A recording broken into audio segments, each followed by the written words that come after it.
Sein Patinama janjikan kebangkitan. 5 penggawa timnas U17 jadi sorotan pemandu bakat Eropa. Penyebab kekalahan timnas Indonesia atas Irak. Simak informasi selengkapnya sebagai berikut.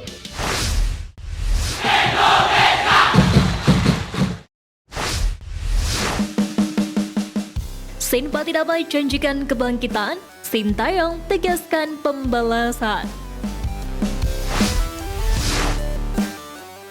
Kekalahan timnas Indonesia atas Irak membuat sang pelatih Sintayong turut buka suara.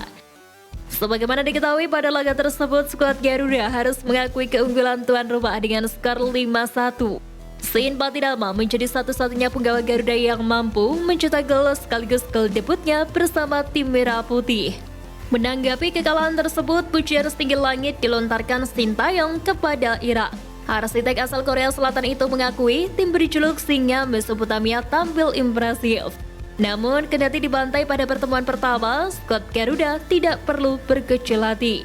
Pasalnya, Asnawi Bangkualam dan kolega memiliki 2 kali kesempatan balas dendam di laga selanjutnya.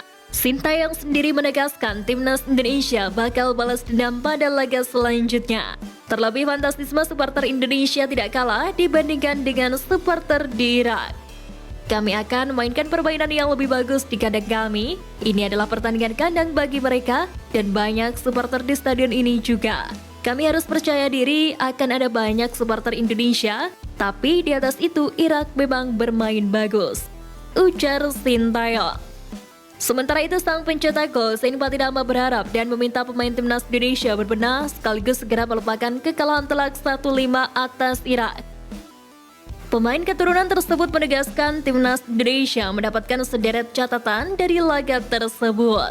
Menurut Sein Patinama, tantangan tidak kalah berat sudah menanti yakni menghadapi timnas Filipina. Dia berjanji timnas Indonesia akan bermain lebih baik, sebab perjalanan skuad Garuda masih panjang.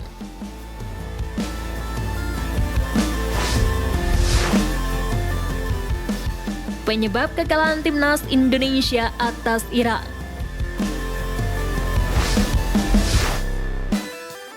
Pertama, lini pertahanan rapuh.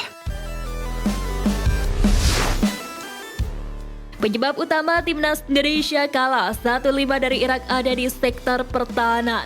Nadeo gagal melakukan aksi penyelamatan di sejumlah peluang yang bisa saja diantisipasi.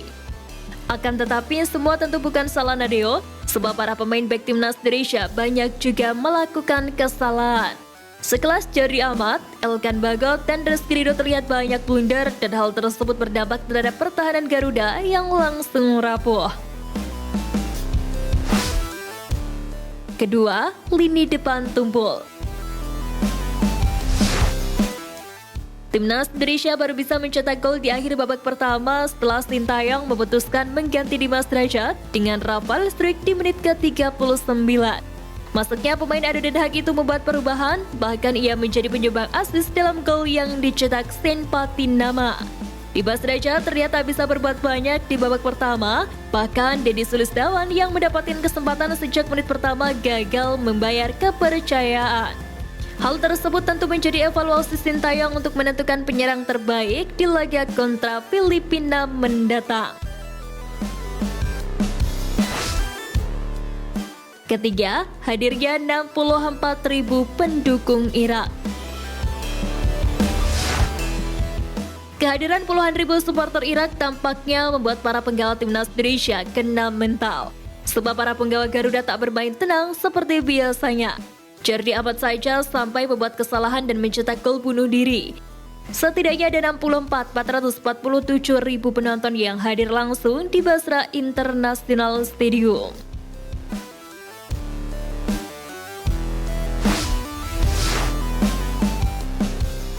Piala Dunia U17 dipantau pemandu bakat Inter. 5 penggawa timnas U17 jadi sorotan.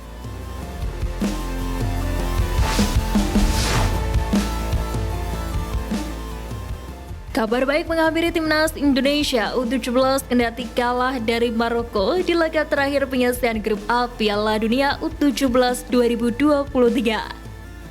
Sebagaimana diketahui, skuad Hasan Bima Sakti harus menelan kekalahan 3-1 pada laga itu.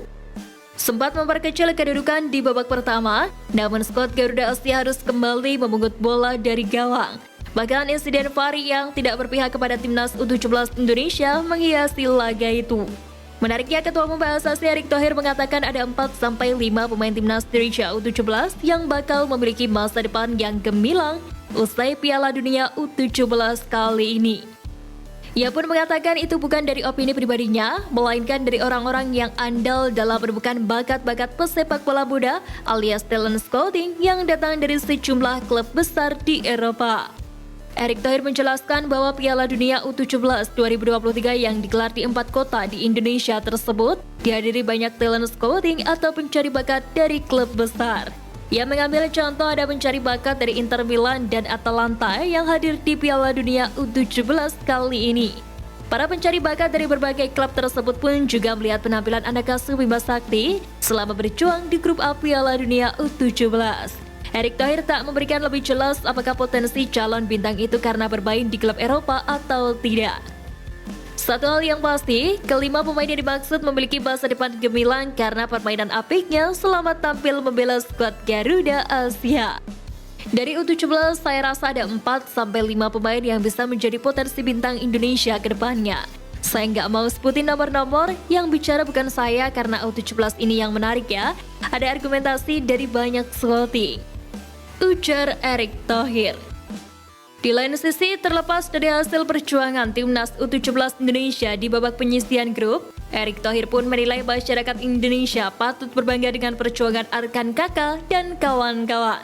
Masalahnya hanya dipersiapkan dalam waktu yang singkat, setidaknya timnas Indonesia U17 bisa memberikan perlawanan di Piala Dunia U17 kali ini.